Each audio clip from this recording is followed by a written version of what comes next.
Hello, everybody. Welcome back to Only Stupid Answers. My name is DJ Wooldridge, and as always, this is the show where we talk about movies and TV shows and comic books and Lokis, all of the Lokis, so many Lokis, more than you can count. And we're talking about episode 5, Journey into Mystery. Loki tries to escape the void, a desolate purgatory where he meets variant versions of himself. And this episode was directed by Kate Herron and written by Tom Kaufman. And with me today is Lon. Lon, say hi to the kids at home. And for those that are not familiar with you, let them know who you are and where they can find you. Oh, well, hey, everybody. My name's Lon. I'm a writer for Honest Trailers and Screen Junkies, so you might know me from doing that and fandom. I write the Inside Streaming newsletter about all of these streaming TV shows all the time. And I'm the host of Binge Boys, a podcast along with Hal Rudnick, where we just watch a lot of streaming shows and then talk about them and whatever else occurs to us. You watch basically everything for Binge Boys. I see so many of your posts about literally every show for Binge Boys. I try. I don't get to every show, and there will occasionally be times where people like call me out, like why didn't you watch this? Like Sweet Tooth. I haven't gotten to Sweet Tooth on Netflix yet, and I hear from people all the time. They're like, "You didn't review Sweet Tooth? What a huge glaring oversight!" It's like it's impossible, to watch everything. But yeah, I basically give things 2 or 3 episodes, and if it doesn't work for me enough, move on. I got a lot of shows to clear. What are we doing? We're talking about Loki and all the Lokis that we got. And so this episode picks up where we left off last week, where we realized the timekeepers were a lie. Oh my God. And they cut off the head of one of them. We get a nice shot of little android timekeeper head. And we are in a place, we segue into a place called the Void, which is where Loki has found himself after last episode, after getting pruned. And of course, as of last week, he met the alligator Loki, 4 new versions of himself, including Richard E. Grant as classic Loki, Jack Veal as Kid Loki, and Diobia Opere as boastful Loki. I hope I pronounced that correctly. And they explained to him that basically this is where all the TVA's junk goes to die, literally, because there's a interdimensional guardian called Alioth, who was referred to, classic Loki refers to their predicament as this is a shark tank and that is the shark. And of course, there's a bunch of little Easter eggs. The second we're dumped into the void, the ones that stood out to me, other than Alioth, who has a history in the comics, there's my favorite, which was seeing Throg in a jar. After seeing Alligator Loki last week, I was like, oh, Throg's a thing. And we literally see Throg this week, which was great. And of course, the internet is falling to pieces over the Thanos copter nod. And just a little backstory with those. Alioth first appeared in Avengers, the Terminatrix Objective number 1 in 1993. This is also the first appearance of Ravonna Renslayer, played by Gugu Mbatha-Raw, who in that comic is referred to as the Terminatrix, which I don't think will show up in these movies.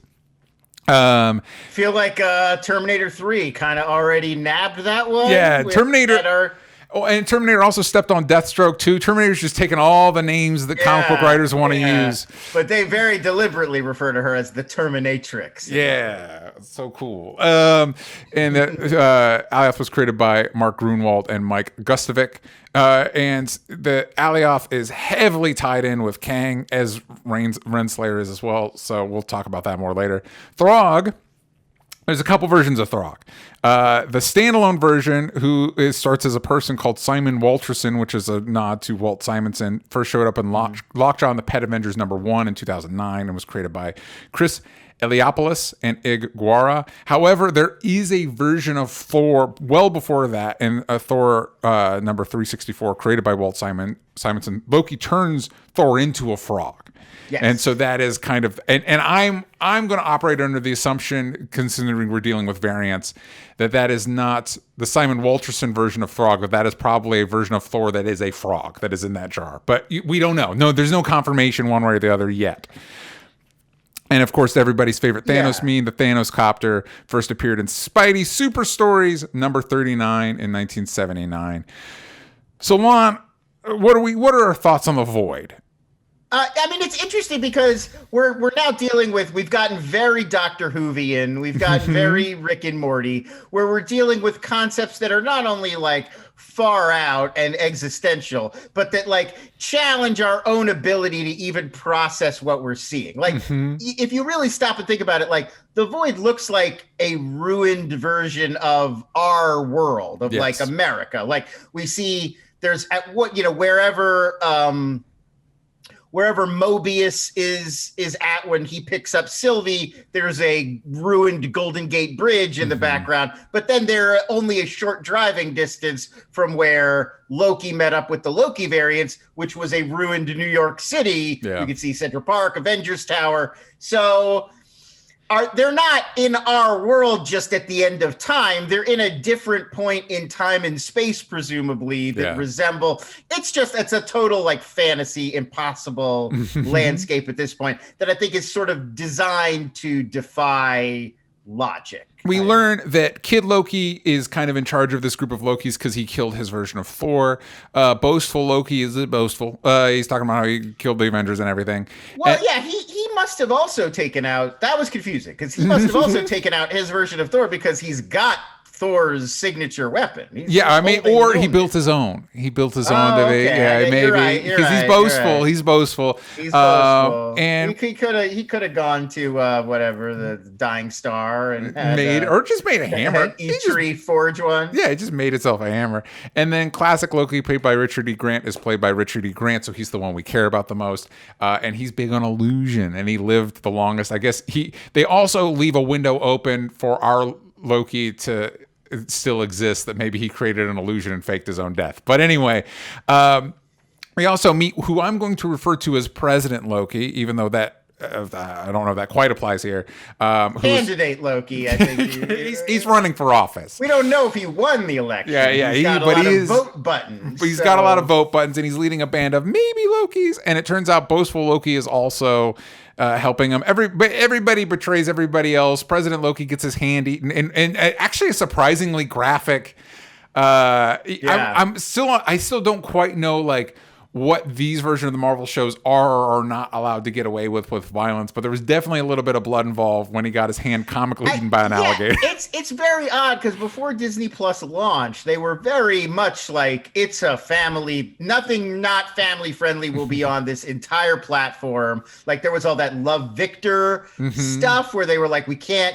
And Lizzie McGuire, they canceled the Lizzie McGuire reboot because the creators wanted to go too mature with it. Whatever that means. Yeah, I don't know. And like, it's somehow hard for me to picture a Lizzie McGuire show that would have gone harder than like Captain America beating a man to death with his shield, or a crocodile or an alligator biting a man's hand off. Well, Lon, like me, you're also American, and so you know that violence, A-OK, sex stuff, not okay. How hard was Lizzie McGuire really going to go? I mean, I know she's 30 now. Yeah. She was like going to Eyes Wide Shut parties or something. Right? we were going to have a whole episode dealing with a mass shooter there. Yeah, I mean, I feel like she's just like, dating. Yeah. It's like pretty casual. Anyway, yeah, I'm always surprised when there's like sudden violence on these Marvel Disney Plus shows. Yeah. It's just like, sure. Right. I mean, we're also dealing with the subtext that possibly Loki wants to make out with an alternate version of himself. So, whatever that means. Yeah, it's like, 2/3 of the programming on this platform has a content warning. I thought, I didn't know where I was. So, what do we think about these Lokis that we get to spend this episode with? Kid Loki, boastful Loki, President Loki, classic Richard E. Grant Loki. I always think it's fun. We were saying beforehand, this episode more than any other in the series so far, I think has a very solid, like, this is people who write Rick and Morty and love Doctor Who wrote this. Yes. Like, and so much of that stuff always winds up with like, once you've created a world where I can interact with alternate versions of myself, it's inevitable that you're going to get to the Citadel of Ricks. Yeah. You have to get there where it's just, well, what would a huge community of all one person replicated be like? And I feel like we finally got there this week, and it's a lot of fun. I almost, part of me wishes this episode more than any other felt like frenetically paced. Like we're jumping wildly from one concept to the other. It's hard to even imagine that just 2 weeks ago we had an episode that people were like, this is uneventful, there's nothing happening. Like it's such a busy show. I almost wish we had more time to like figure out what was going on with candidate Loki and some of these other Lokis. I get that that's the joke, is like Loki always has a million things going on. You don't need to really follow all. It's always just like, haha, you thought I was doing this, but my real plan is this. Was this all along? Yeah. Right. And so I get that they can do that as shorthand in the background now. Like you don't need this Loki is betraying that Loki, but don't worry about the specifics. It doesn't matter. But I don't know. Part of me was still like, oh, this is fun. I wish there was more time for Lokis to just betray Lokis. For me, the thing that has suffered the most from, and I personally, I like, you comparing to Rick and Morty, like burning through plot and kind of like keeping things going. I like all that. But I think the part of this show that has suffered the most for me in this such a tight time frame is Sylvie, because I think Sylvie's characterization is still a little thin, like she and especially when we get into enchantment, it is just basic magic bullshit. Like I kind of feel like we could have spent more time in like maybe grounding her enchantment into more tangible, like maybe it's not just touching people. You actually have to do like a little bit of coercion to lead to the magic, something to flesh out her deal. Like what other than she's Loki's love interest now, like what am I supposed to hang on to her as a character, you know? I mean, I've been pretty outspoken about this on a lot of Screen Junkie things. Like I'm pretty tired of magic as colored smoke or goo. I just feel like we had Potter came down to that. Like by the time you're getting like wizard fights at the end, it's like my wand goo versus your wand goo to the death. And like, it's not the most creative, but okay. But now we have over and over again now in Marvel, we've got Wanda's red smoke versus, Agatha's purple smoke, or we've got, and now it's green smoke. And like, we're running out of primary colors for our magical smoke. And I can already feel people listening to this and being like, well, it's magic. What are you supposed to do? But we have, even in the Marvel universe, we have other examples of what magic can look like. Like the Doctor Strange magic doesn't just look like colored smoky goo. Yeah.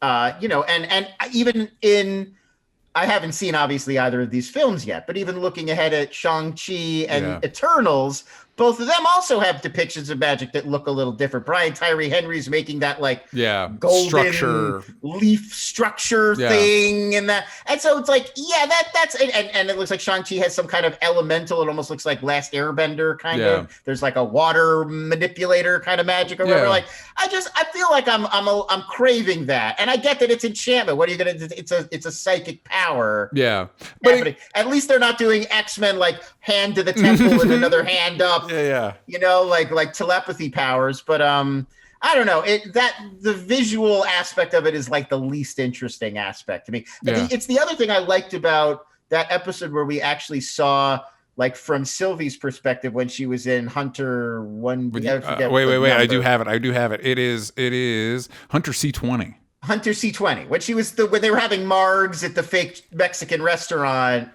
I like that because then it's a different depiction of the magic. We're seeing the enchantment magic, but here's what it looks like for her. Like, I'm in your memory trying to like bend you to my will through conversation. Anything that's just not colored goo or smoke. I'm just tired of colored goo and smoke. I totally agree with you. And I think another great example you brought up, Last Airbender, I think that's kind of been my go-to for a great depiction of magical abilities because they ground it with real life martial arts. So when it comes to training or learning a new ability, it's not just like when Sylvie looks at Loki and like, we're the same, so we can both do this. It's like, well, what does that even mean? You ground it. There's not even a single scene of like, here's what I'm doing. Yeah. You can do it. Put your hand out. Put your hand out there. And so when you're able to ground it in physical, tangible ways, I feel like it helps the audience connect with it more and raises the stakes. And so I think that's why when you talk about enchantment, there's things people do to especially with Loki's, you talk about manipulating people, you talk about stuff like that. Maybe a little bit of that is enhanced magically. I don't know how that helps you with giant smoke monster, but you know what I mean? Like just connect it to things that are more tangible. Also, this is a great segue into if you're into more grounded magic that has kind of like rules and relates to more tangible, relatable things. You're gonna love my comic Hellbent. So go to hellbentcomicbook.com Nice. because we spend a lot of time figuring out how the magic in that world works, how to make it make sense, and again, have stakes feel real. Me and my co-writer Jana July. There's only 1 week left, so if you want to grab it, now is the time. We're working on our second stretch goal, and it's great because, Lon, a lot of people have done crowdfunding campaigns. Your initial level is not like, this is what I need to break even. It's this is what I need to not lose my shirt making this comic. It's what they'd call in the tech business the minimum viable product. Yeah, exactly.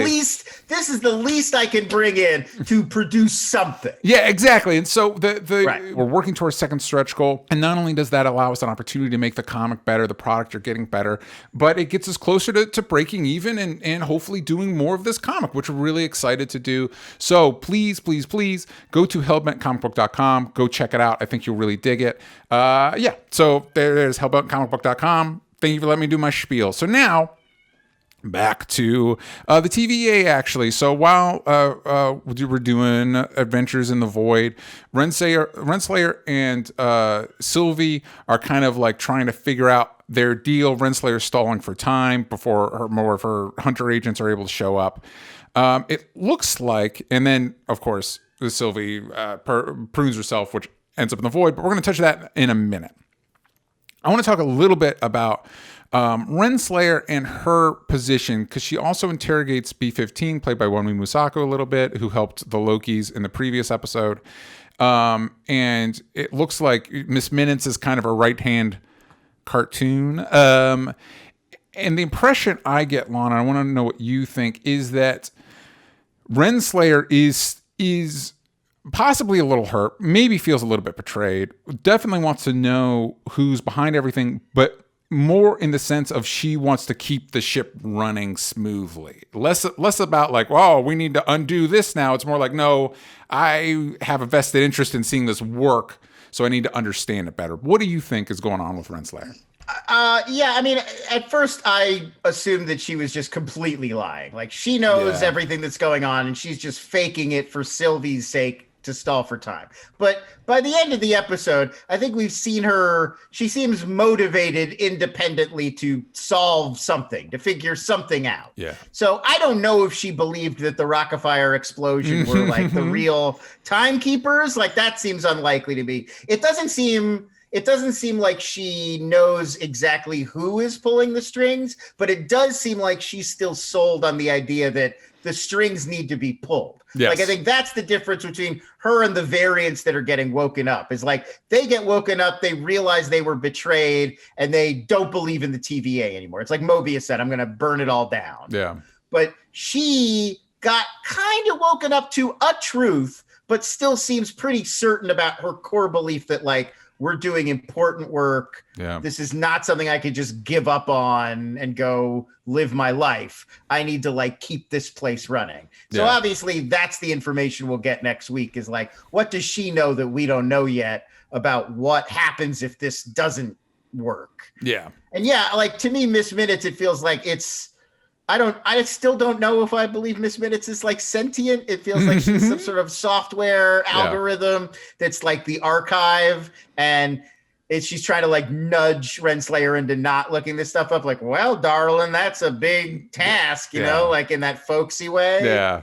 Like, if Dolly Parton was trying to talk you out of something, like, it would still be nice. It's kind of like Superman's hologram dad. It's like, are you aware? Are you just AI? What's going on with you? Yeah. How are you reacting to me, but you're not a live person? Yeah, it's right. It's some kind of AI thing, whatever. To me, I think Miss Minutes is one of my favorite, threads to sort of pull on. It's like, well, at the beginning of time, there was somebody doing motion graphics. Like, somebody had to animate No, This is it's a time computer travel. model. We went back to the beginning of time. And we made minutes later, went back and installed her. Jumped to like Pixar. We're like, listen, here's what we need. It's got to be a clock. You can kind of see through it.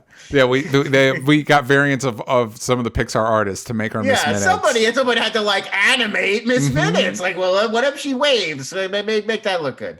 So Sylvie, like we said, she prunes herself. She ends up in the void.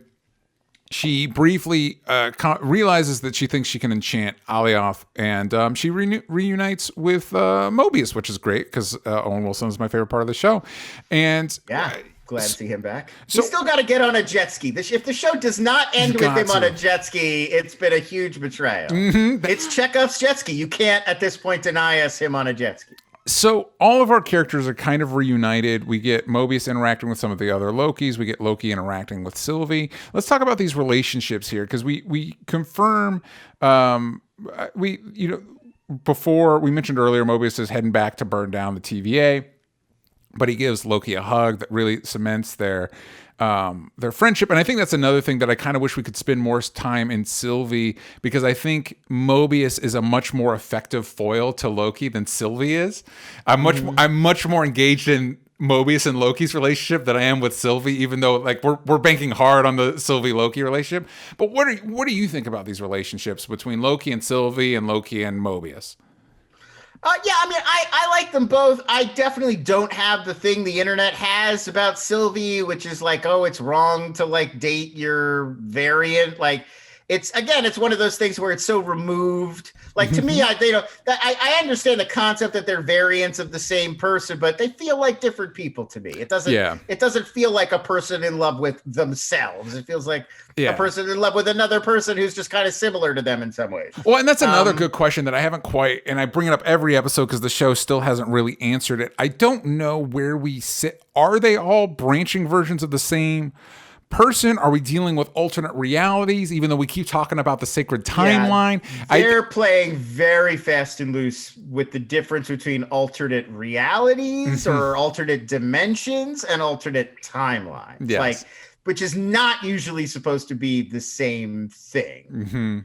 Because I mean, as simple as, well, okay, imagine a reality that started the same as ours, but 500 years ago there was a break and they started progressing differently. It wouldn't just be like, well, there's a you here and then there's like a you with a goatee over there. Yes. It's like in that universe, 4 generations ago, a person who had sex with another person, those two never met. So like nobody that you've ever met exists. Yeah. You know, like it would be more like that. It's less like Sliders where it's just like a world that's just like ours, but there was never an Elvis. Yeah. And it's more like a totally different, unrecognizable world because of one change a few hundred years ago. Yeah. So I feel like they have not really brought that into this show, and it's just like chaos. Yeah, and I'm kind of hoping when we learn whoever is top dog, even it's just a line where it's like, listen, I'm trying to get it down to a single timeline.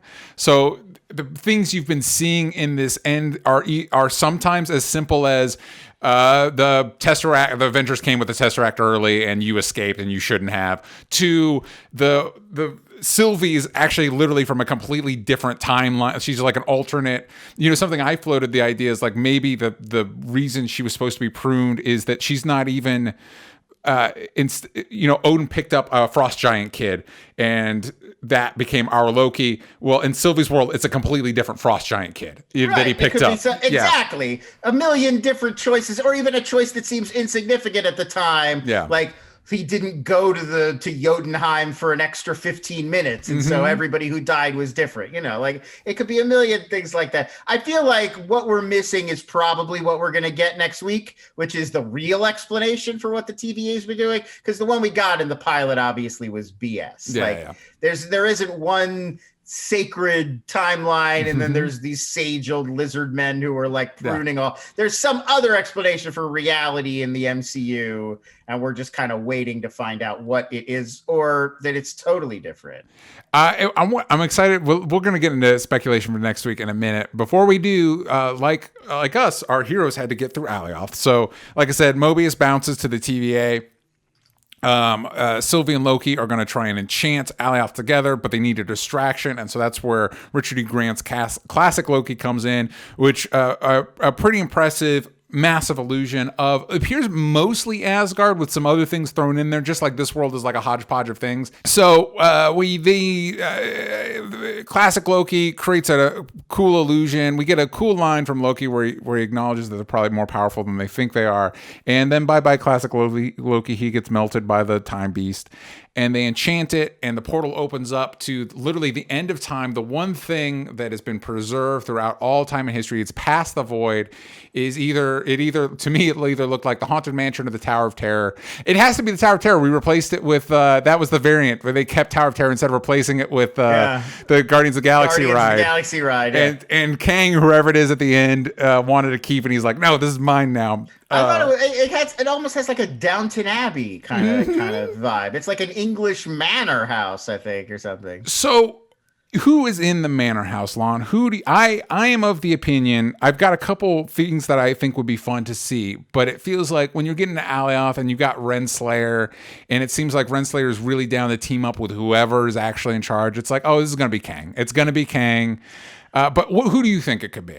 I mean, I think the Kang interacting in some way with this story makes a lot of sense. We've got a lot of characters that are associated with him. We know Jonathan Majors is playing him. Yeah. He's cast for Ant-Man Quantumania. So like knowing that there's an actor and that he's out there makes it much more likely that we'll get at least a tease of him here. Totally. Having said that, I feel like just as I said before, they're being very conscious that like there are a lot of non-Marvel comic book aficionados watching and reading. It feels weird that would be, I don't think the finale of Loki is building up to the big reveal that it was Kang the Conqueror all along, because I just don't know how satisfying that is unless if you're a Marvel Comics fan, that's very exciting. Yeah. But if you are not a Marvel Comics fan, you're like, who's this guy? Like they haven't laid any groundwork for that at all. And I'm not sure that would be maybe I could be wrong. I think if Kang comes in at all, it's like a post-credit. It's a little taste. It's a little juicy tease for what comes next. And I think there's some other big drop that has to come first. Yeah. That is the conclusion of this story. That feels more like like how at the end of WandaVision, there's that scene where they pull Monica Rambeau into the theater and they're like, hey, your friend in space has a job for you. And we're like, that sounds tantalizing. I think it's that. I think if Kang shows up at all, he like walks in and is like, are you ready for your next assignment? We're like, oh, and then I close, like it's that. I don't think it's the whole show is leading up to that. Yeah, that would be interesting. So with that in mind, again, I do think it's going to be, I just feel like it's going to be Kang. But if it's not, a couple things I'd like to throw out there. A couple options I think would be fun. I still think when you have a Loki show and you've got a bunch of Lokis running around, not having your final big bad be a Loki feels like a missed opportunity. Yes. Also, the one that would melt my brain that I think would be really cool is if it ends up being a variant of Thor. Specifically, if we got Chris Hemsworth back to play like an evil Thor at the end, I think that would be a great full circle moment. The other one I would think of that would really be cool is it's a variant of Thanos, and the opening scene of next week that's why the Thanos copter's there. We see him land in the Thanos copter and like run to the mansion. I think that would be those are my I think it'll be Kang. However, my pet theories are either Loki or Thor. That's and then Thanos.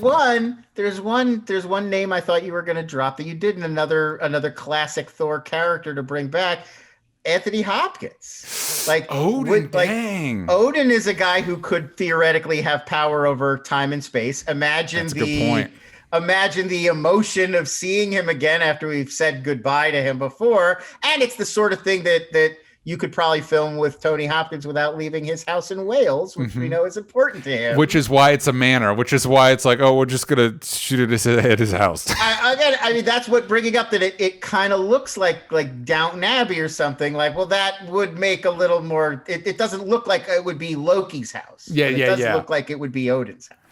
That's a solid point. Now I'm wondering like who else could it? Yeah, I mean, you could get Tony and Rene Russo back. Yeah, that might be interesting too because we've had to do a lot of like what is it, Frigga? That's her name, the mom. Yeah, Frigga. Well, we saw Thor and Frigga reunite in Endgame, but we haven't seen Loki have a moment again with her. That would be wild. That will be wild. It's all of them. It's just the Thor family. It's the whole Thor family. Oh my goodness. So also it's worth mentioning no after credit scene, which seems wild. Yeah, I don't think they don't even want to tease us with who's in that house. They want us to sit with that for a week. Let us know in the comments who you think is the house. Where do you think we go from here? And please go to hellbentcomicbook.com to check out my comic. We've only got one more week, so don't miss out. Lon, one more week for you and Loki. It was planned. Oh my God. It's almost like I timed them. Lon, remind the kids at home where they can find you, what they should be looking out for. Oh, well, the best place to follow me is on Twitter at LONS. That's where I post all the stuff I'm working on, so keep up with me there. Binge Boys, that's the podcast. Hal Rudnick, myself. It's a lot of conversations just like this. Probably a little bit less about Loki and more about whatever, like the new cartoon I watched was or something. This week I'll be, what did I watch this week? Yelling about the usual nonsense. Yelling about the usual. Fear Street and the Tomorrow War, we got to talk. Oh, and No Sudden Move. Did you watch that? That Soderbergh Really thing? dug it. Dug it. I liked it, but I have to say the fisheye lens thing bugged me. So fisheye lens was tough. I watched it with my buddy who usually is the director of photography on all my projects, and so fisheye lens stood out to us.